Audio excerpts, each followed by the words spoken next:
Hello everyone, how are you?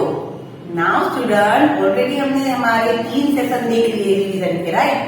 Last session में हमने क्या देखा था कि हमारी ऑब्जेक्टिव एग्जाम जो ऑनलाइन होती है उसका क्वेश्चन नंबर 1 to 10 किया, जो हमारे सही उत्तर चुनकर लिखिए वो थे, और फिर क्वेश्चन नंबर 11 to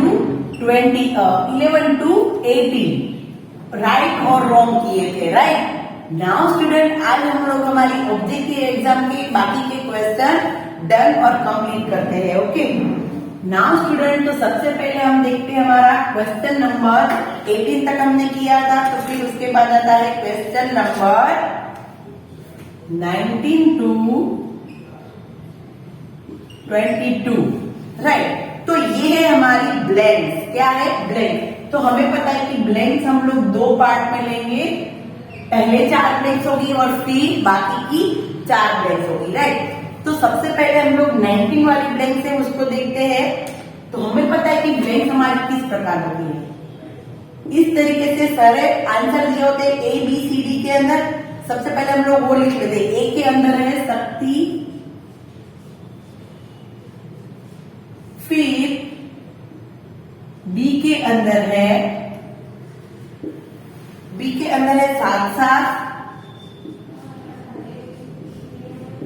साथ साथ, सी के अंदर है सुनार, और डी के अंदर है प्रखर, राइट? ये इस तरीके से हमें आंसर दिया है। ओके, नाउ क्वेश्चन नंबर 19 वाला देखते हैं, उसके अंदर क्या है। तो देखो, क्वेश्चन नंबर 19 में क्या है कि सोने चांदी के जेवर बनाने वाले को डेज कहते हैं। सोने चांदी के जेवर बनाने वाले को क्या कहते हैं? शक्ति कहते हैं, साथ साथ कहते हैं, सुनार कहते हैं, या प्रखर कहते हैं? यस, उसको क्या कहते हैं? सुनार। तो यहाँ पर हमें 4 आंसर दिए होंगे, ए बी सी और डी। देखो, खास इसमें ख्याल रखना है क्योंकि हम लोग हमारा पेपर इस तरीके से होगा, तो हम लोग अगर नीचे वाले आंसर करेंगे तो ये ऊपर चला जाएगा, राइट? तो खास यहाँ पर एबीसीडी में क्या है, उसको अपनी रफ बुक हमेशा पेपर लिखते समय रफ बुक साइड में रखना चाहिए, और उसमें से पहले ये आंसर, वो चारों के चारों आंसर आप अपनी बुक में लिख लीजिए कि ए के अंदर क्या है, बी के अंदर क्या है, सी के अंदर क्या है, और डी के अंदर क्या है। डन। अभी हमने इसमें देखा कि सबसे पहले क्या था क्वेश्चन कि सोने चांदी के जेवर कौन बनाता है, तो सुना, तो वो किसके अंदर आएगा? ए बी सी या डी? तो ऑफकोर्स सी के अंदर आएगा। किसके अंदर? सी। अगर ये आंसर हमारे एक बाजू में लिखे होंगे तो हम लोग ज्यादा मिस्टेक होगी नहीं, तो बार बार हमें हमारे फोन की स्क्रीन को ड्रैग करना पड़ेगा नहीं। उसके बाद देखो, मृदुल ने डेज की मदद की। तो जैसे कि हमने लास्ट राइट नोट में देखा था कि एमसीक्यूज में देखा था कि मृदुल था, उसने प्रखर की क्या मदद की थी? उसको एक कमीज दी थी। क्या दी थी? एक कमीज दी थी। और हमने देखा था कि, तो समझ में आ गया कि मृदुल ने प्रखर की मदद की थी। मृदुल ने डेज की मदद की, तो किसकी मदद की थी? ए बी सी या डी? तो प्रखर किसके अंदर है? डी के अंदर। तो हमें क्या करना है? डी के अंदर राइट करना है। ओके, मृदुल ने किसकी मदद की थी? प्रखर की। ओके, अनिकेत की नहीं, अनिकेत ने तो उसके ऊपर पानी की बोतल पूरी डाल दी थी, राइट? उसके बाद देखो क्वेश्चन नंबर 21 देखते हैं। उसमें क्या है? हम चलेंगे डेज एक दिन। हम चलेंगे, अभी ये दोनों आंसर तो चले गए, साथ साथ या शक्ति? तो हम चलेंगे साथ साथ। तो यहाँ पर देखो साथ साथ में बी, कौन सा आएगा? बी आंसर राइट है। अभी 22 वाला देखते हैं। 22, राइट? दूध हमारी डेज बढ़ाता है। तो ऑफकोर्स ये तीनों आंसर तो रह गए। क्या रह गया? शक्ति। दूध हमारी क्या बढ़ाता है? शक्ति बढ़ाता है। तो ए आंसर राइट है। देखो यहाँ पर ए बी सी और डी, कोई भी ऐसा आंसर नहीं है कि जिसके मैंने ए टिक कर दिया है, बी टिक कर दिया है। तो ये ख्याल आप लोगों को खास रखना है कि आप कोई भी ऑप्शन में यहाँ पर भी बी में किया और यहाँ पर भी बी में किया तो रॉन्ग होगा, राइट। इसलिए क्या करना है, इन आंसरों को एक साइड में उसको सबसे पहले लिख लेने हैं, फिर हमें सारी ब्लैंक से उसको फिलअप करते जाना है। ओके। सोने चांदी के जेवर सुनार बनाता है, मृदुल ने प्रखर की मदद की, हम चलेंगे साथ साथ एक दिन, और दूध हमारी शक्ति बढ़ाता है। तो ये था हमारा ब्लैंक का पार्ट 1। अभी उसी तरह ब्लैंक का पार्ट 2 भी है। हम जानते हैं कि ब्लैंक्स हमारी 2 प्रकार में है, राइट। अभी हम लोग वो करते हैं, और उसका नंबर है 23 से 26, राइट। क्वेश्चन नंबर 23 टू 26 तक, राइट। तो उसमें हम लोग पहले हमारा आंसर कौन कौन से उसको देख लेते हैं। जैसे कि मैं कैसे यहाँ पर लिख रही हूँ, तो आप अपनी रंग बुक में पहले लिख सकते हैं। ए से सबसे पहले ए में है लालटेन, लालटेन, फिर है गजराज,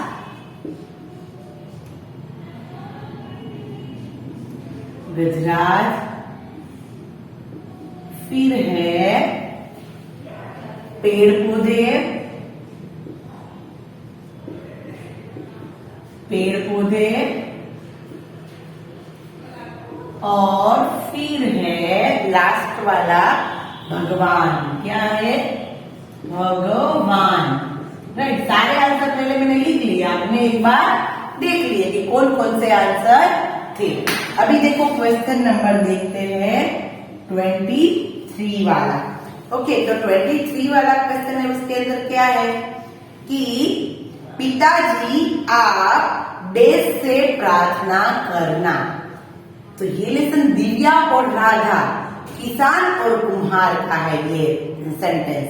पिताजी आप डैश से प्रार्थना करना, तो किससे प्रार्थना हम करते हैं, कोई भी लेसन है, ये याद नहीं है तो इट्स ओके। तो हम लोग देखो इसमें से किससे प्रार्थना करेंगे, तो ऑफ कोर्स किससे प्रार्थना करेंगे हम लोग, भगवान से।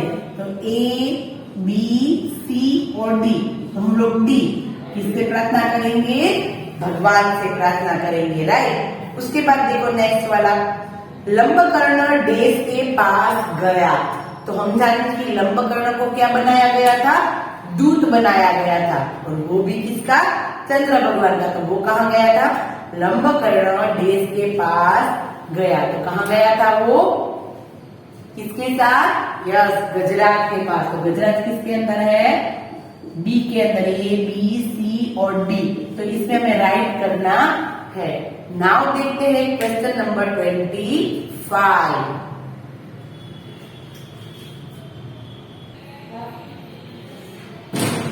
तो क्वेश्चन नंबर 25 देखते हैं, राइट। तो क्वेश्चन नंबर 25 क्या है, घर में बिजली न होने पर डैश से उजाला किया जाता है। तो हम लोग जानते हैं कि घर में बिजली नहीं होती है तो हम लोग क्या करते हैं, सब कोई मोमबत्ती करने लगते हैं, माचिस तो सब ढूंढने लगते हैं, राइट। तो हम लोग लालटेन का उपयोग करते हैं। ओके, तो 25 वाली ब्लैंक से उसमें ए बी सी और डी, तो किसमें आंसर राइट होगा, ए। घर में बिजली न होने पर हम लोग लालटेन का इस्तेमाल करते हैं, राइट ना। लालटेन यानी कि हम लोग सब जानते ही है कि लालटेन किसे कहते हैं। ओके, नाउ क्वेश्चन नंबर 26, हमारे सच्चे मित्र डैश है। तो हमारे सच्चे मित्र कौन है, हमारे सच्चे मित्र ऑफकोर्स एक ही रह गया, पेड़ पौधे। कौन, ए बी सी और डी, पेड़ पौधे हमारे सच्चे मित्र है। डन, पेड़ पौधे हमारे सच्चे मित्र है। देखो यहाँ पर चारों ब्लैंक्स हो गई, चारों आंसर आ गए, ये आंसर आ गया, ये सब आंसर आने चाहिए, राइट। पिताजी आप डैश से प्रार्थना करना, तो पिताजी आप भगवान से प्रार्थना करना। लंबकर्ण गजराज के पास गया, घर में बिजली न होने पर हम लोग लालटेन का इस्तेमाल करते हैं, लालटेन से उजाला करते हैं। हमारे सच्चे मित्र कौन है, पेड़ पौधे, राइट। हमारा लेसन है ना सच्चा मित्र, उसमें हमने देखा था कि पेड़ पौधे को सबको, बच्चों को पत्र लिख के अपने बारे में सब कुछ बात बताते हैं, राइट। नाउ देखो यहाँ पर ब्लैंक्स के 2 पार्ट्स थे वो कंप्लीट हो गए। अभी देखते हैं हम लोग आगे आगे का क्वेश्चन नंबर 27 से, राइट। और उसमें क्या है, तो उसमें है क्वेश्चन नंबर 27 में मैच करना है, यानी कि सही मिलान करो। Question number 27 to 29। तो ये भी हमारे 2 पार्ट्स में हो गए, राइट। तो क्वेश्चन नंबर 27 है वो क्या है, लेट द फॉलोइंग। देखो इसमें खास याद रखना है अविभाग का ब विभाग के साथ मिलान करना है। तो हमें ऐसे ऐसे ज्वाइन करना नहीं है, बट क्या करना है, अगर इसमें तो बहुत ख्याल रखना पड़ेगा। अगर हम लोग एक मिस्टेक करेंगे तो पूरा हमारा रॉन्ग हो जाएगा, राइट। 27, 28 और 29। तो 27 सबसे पहले क्या क्या है वो लिख लेते हैं। सूरज, और सूरज का हमें लेना है विलोम शब्द, राइट। अभी हम लोग लिखते जाते हैं पहले, क्योंकि मैं इसलिए लिखती जा रही हूँ क्योंकि आप लोगों को भी एक बार पहले सारा रीड करना पड़ेगा, राइट। फिर है अंधेरा, क्या करना है वो मैं नहीं लिखा, मैं यहाँ पर दिखाने जा रही हूँ अंधेरा। फिर है शेर, बाघ और लोमड़ी। शेर, बाघ और लोमड़ी, राइट। ओके, यहां पर क्या क्या है वो देख लेते हैं। जंगली जानवर है, देखो पता ही चल जाता है कि किसमें क्या आंसर आएगा, राइट। जंगली जानवर है। फिर है रवि, और फिर है उजाला, राइट। अभी यहां पर देखो सूरज शब्द का हमें सबसे पहले हमें क्या करना है, आंसर कैसे देखना है। जैसे कि मैंने कहा कि रब बुक आप अपने पास रख सकते हैं। 27 सूरज शब्द का समान अर्थ वाला शब्द, तो आपको कहां पर दिखाई दे रहा है सूरज शब्द का समान अर्थ वाला शब्द, यस, सूरज यानी कि रवि। क्या होता है रवि, तो उसके अंदर क्या आता है ख, रवि आंसर राइट है। फिर देखो 28 वाला, तो 28 में अंधेरा, अंधेरा का विलोम शब्द, विलोम यानी कि उल्टा, तो अंधेरा का उल्टा क्या होगा उजाला यानी कि ग। फिर देखते हैं 29, तो 29 से बाघ लोमड़ी क्या है जंगली जानवर है, तो इसमें आएगा क। तो देखो अभी ख्याल क्या रखना है, डन। अभी ख्याल हमें ये रखना है कि ऐसा सीक्वेंस, नीचे आप लोगों को 3 ऑप्शन दिए गए होंगे, कितने ऑप्शन 3, ए बी और सी, तीनों में कुछ इस तरीके से सीक्वेंस हो गए। तो आप लोग देखिए कि ऐसा सीक्वेंस आप लोगों को कहां पर दिखाई दे कि 27 में ख हो, 28 में ग हो और 29 में क हो, ऐसा हमें कहां पर दिखाई दे रहा है। तो जहां पर ये दिखाई देता है वो आंसर राइट होगा। अगर हम लोग एक भी उल्टा सुल्टा करेंगे तो हमारे 3 मार्क्स कट हो जाएंगे। अगर हम लोग ऑफलाइन लेते होते तो अगर हम लोग इसमें से कोई भी एक गलत रॉन्ग करते तो हमें 1 तो मार्क मिल सकता है, राइट। इसके साथ और इसके साथ हमने ऐसा कर दिया तो हमारा 1 रॉन्ग है, तो हम लोगों को सिर्फ इसका 1 मार्क तो मिल सकता था। बट यहाँ पर ऑफलाइन एग्जाम में, ऑनलाइन एग्जाम में हमें 3 मार्क्स ही हमारे अगर मिलेंगे तो 3 मिलेंगे और नहीं मिलेगा तो 1 भी नहीं मिलेगा। इसलिए खास मेथड फॉलोइंग में खास ख्याल रखना है कि पहले क्या करना है, आंसर देख के जो आंसर आता है उसको लिख लो। फिर देखो कि ऐसा आंसर हमें किसमें दिखाई दे रहा है उसको टिक करना है, डन। तो ये था हमारा क्वेश्चन नंबर 27 टू 29, सही मिलान करो। और उसी तरह हमारे दूसरा पार्ट भी यही है, सही मिलान करो, राइट। और वो है हमारा 32, राइट। तो देखो उसमें सबसे पहले क्या है 30 वाला बाप, फिर 31 वाला देखते हैं तो उसमें है कली, कली। और 32 वाला देखते हैं और उसमें है र के रूप वाला एक शब्द। ओके, यहाँ पर मैं शॉर्ट में लिखती हूँ र का रूप, यहाँ पर क, ख और ग। क में दिया है दर्शन, दर्जन, ख में दिया है जनक और ग में दिया है कलिया। ओके, यहां पर ध्यान रखो। अभी सबसे पहले हमने क्या कहा है, बाप शब्द का समान अर्थ वाला शब्द, समान यानी उसके जैसा। तो पापा को, बाप को हम लोग पिता भी कहते हैं और जनक भी कहते हैं। सीता जनक की पुत्री थी, राइट। जनक महाराज थे, वो बात अलग थी, बट जनक पिता को भी जनक कहते हैं, राइट। तो यहाँ पर क्या सीक्वेंस आएगा कि 30 के अंदर आएगा ख आंसर। फिर देखो 31 वाला, उसके अंदर देखते हैं कली का बहुवचन शब्द। तो हम लोग जानते हैं कली का क्या होगा, कलिया। क्या होगा, कलिया, राइट। तो इसमें आएगा ग आंसर। फिर देखो 32 वाला, र का रूप। तो ऑफकोर्स यहाँ पर ही र में, और कई र में हम लोग उच्चारण भी नहीं करते। दर्शन, इसमें हमने र का उच्चारण किया। जनक, कलिया, यहाँ कहीं पर भी आप लोगों को र का उच्चारण दिखाई दे रहा है इन दो शब्दों में? नहीं, सिर्फ यहाँ पर ऐसा शब्द है जिसमें हमने र का उच्चारण किया। दर्शन, ये रेफ वाला र है। ओके, तो इसमें आंसर आएगा क। अभी देखिए कि ऐसा सीक्वेंस आप लोगों को कहाँ पर दिखाई दे रहा है। 30 के अंदर ख हो, 31 के अंदर ग हो और 32 के अंदर क हो। जहां पर भी ऐसा सीक्वेंस दिखाई देता है वो हमारा राइट आंसर है। Okay, done. तो ये हमारे दो पार्ट्स में थे हमारे मेक द फॉलोइंग, सही मिलान करो। नाउ उसके बाद देखते हैं क्वेश्चन नंबर 33 से। क्वेश्चन नंबर 33 से 36, एक शब्द में हमें उत्तर देना है, वन वर्ड आंसर, राइट। तो यहाँ पर हम लोगों के सारे लेसन हमें याद होंगे तो ही हम लोग आंसर दे सकेंगे। विजयपाल कहाँ रहता है? विजयपाल कहाँ रहता है? गांव में, शहर में, जंगल में या तीनों में से कहीं में? तो विजयपाल का नाम का आदमी कहाँ रहता था? गांव में रहता था, राइट। इसकी कितनी बेटियां थी? 2, राधा और दिव्या। तो विजयपाल का नाम का आदमी कहाँ रहता था? गांव में रहता था। शहर की बात नहीं थी और गांव का कोई नाम भी हमें दिया नहीं है। नाउ क्वेश्चन नंबर 34, हाथियों का झुंड कहाँ गया?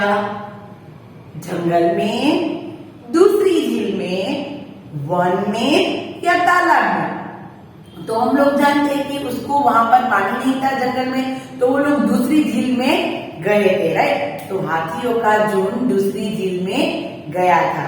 विजयपाल कहाँ रहते थे? तो गांव में। हाथियों का झुंड कहाँ गया? तो दूसरी झील में। उसकी नजर एक खतरनाक से दिखने वाले आदमी पर पड़ी।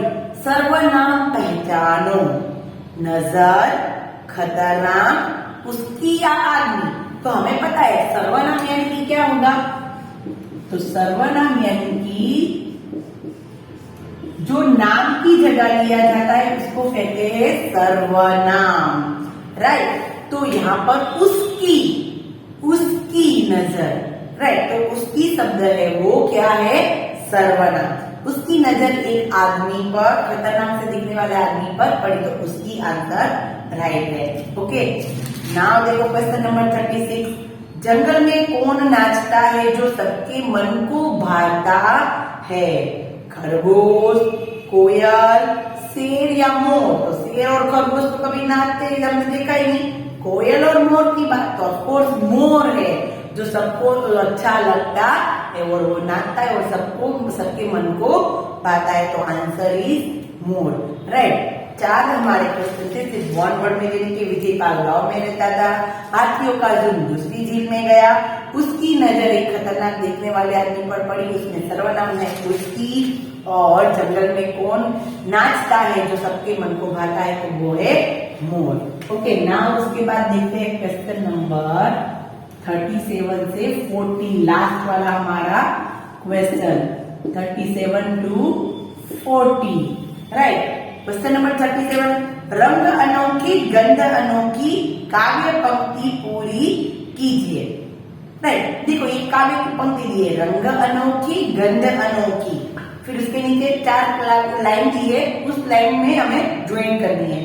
अमृतसर का पीला नर्जर सुबह सम इनकी डालों पर धूप की अपनी किरणें सुंदर कटर काले बुलबुल और कबूतर कोयल राइट एक मिनट कौवे बुलबुल और कबूतर राइट यहाँ 4 लाइन दी है उसमें से कौन सी राइट लाइन है रंग अनोखे गंध अनोखी फिर उसके एक बार क्या आता है अमलतास का पीला नर्जर वो लाइन उसमें सही बैठेगी राइट तो उसमें आंसर वो इसके लिए हमें काव्य पंक्ति पता होनी चाहिए रंग अनोखी गंध अनोखी अमलतास का पीला निर्जर राइट फिर तो इसमें आंसर आएगा क वाला 37 में क्या आएगा क नाउ 38 देखते हैं लंबकर्ण ने कहा कि चंद्र महाराज झील में क्या कर रहे हैं लंबकर्ण ने क्या कहा था कि चंद्र महाराज झील में क्या कर रहे हैं झील में चंद्र महाराज सो गए हैं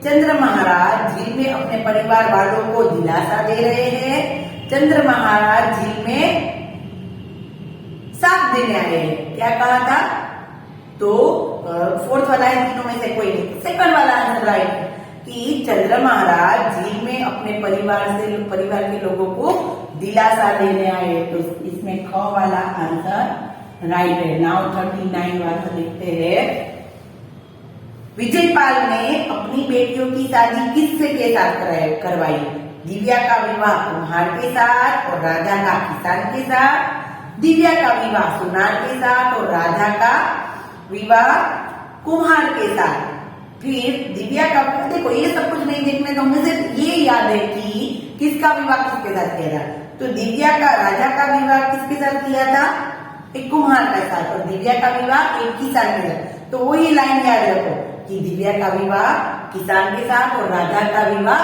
कुम्हार के साथ तो इसमें ग वाला आंसर राइट है ओके नाउ 40 लास्ट आंसर हमें अपने पड़ोसियों के साथ बातचीत नहीं करनी चाहिए मिलजुल कर रहना चाहिए कोई सहयोग नहीं करना चाहिए या लड़ाई झगड़े करते रहना चाहिए तो ऑफकोर्स हमें हमारे पड़ोसियों के साथ मिलजुल कर रहना चाहिए राइट ये बात तो सबको लागू पड़ती है सबको पड़ोसियों के साथ हमेशा मिलजुल कर रहना चाहिए कभी भी लड़ाई झगड़ा करना चाहिए नहीं डन तो यहाँ पर ये हमारा ऑब्जेक्टिव का सेशन है वो कंप्लीट होता है राइट नाउ देखो इसके अंदर चारों सेशन नंबर 1, 2, 3 और 4 में पूरी बुक्स है जैसे की सेशन 1 के भी 2 चैप्टर आने वाले हैं हमारे बिफोर दिवाली के सेम 1 के भी 2 चैप्टर आने वाले हैं और आफ्टर दिवाली के 8 to 16 चैप्टर वो भी हमने डन कर लिए और पूरा रिवीजन हमने कंप्लीट कर लिया सब्जेक्टिव का भी एग्जाम किस प्रकार होगा उसकी भी वर्कशीट देख ली ऑब्जेक्टिव की एग्जाम भी हमने डन कर ली राइट नाउ स्टूडेंट अभी best of luck your exam and then bye bye